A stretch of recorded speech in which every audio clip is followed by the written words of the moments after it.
I think there is no choice.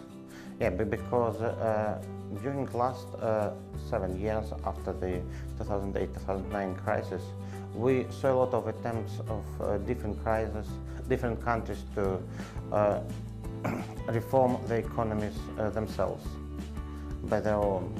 And we see that none of the countries achieved any success. That's why a new approach, which is more inclusive, more interconnected, which is based on joint actions of different countries, could be really a right way for reinvigorating economic growth in the world.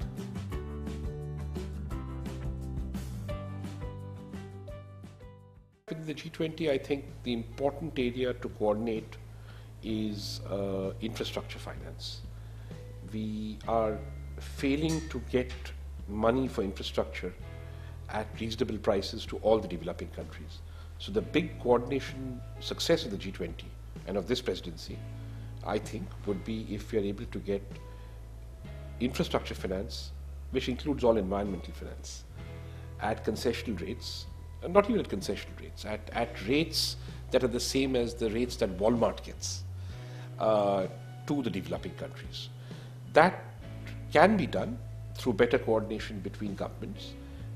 The Asian Infrastructure Investment Bank, AIIB, has just been established.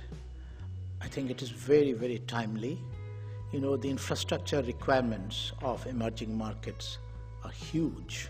Some estimates suggest that these markets or economies will require more than $7 trillion of investment in infrastructure, roads, ports, highways, power, urban infrastructure, without which the march towards better living standards for the people of these emerging markets will be hindered.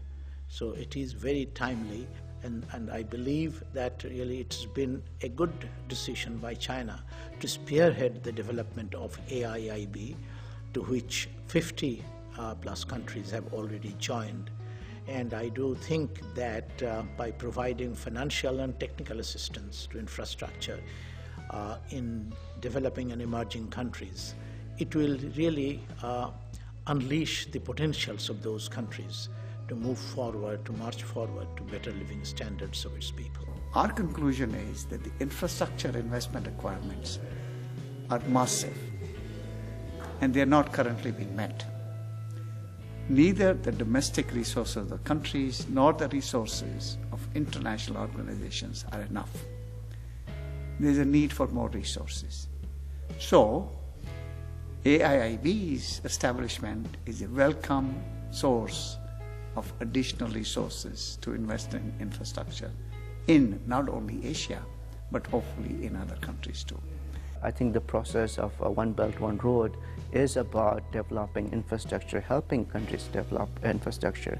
So Chinese investment in these countries are quite important. And I was recently in Africa, and people were saying how they come to China for short visits and are impressed with what they see in Shanghai and Beijing, and they want their country to look like Shanghai and Beijing. And so it's good that China is doing tremendous work in countries like Africa and continents like Africa to develop various kinds of institutions and infrastructure. I think it is important in the neighborhood as well that China does it.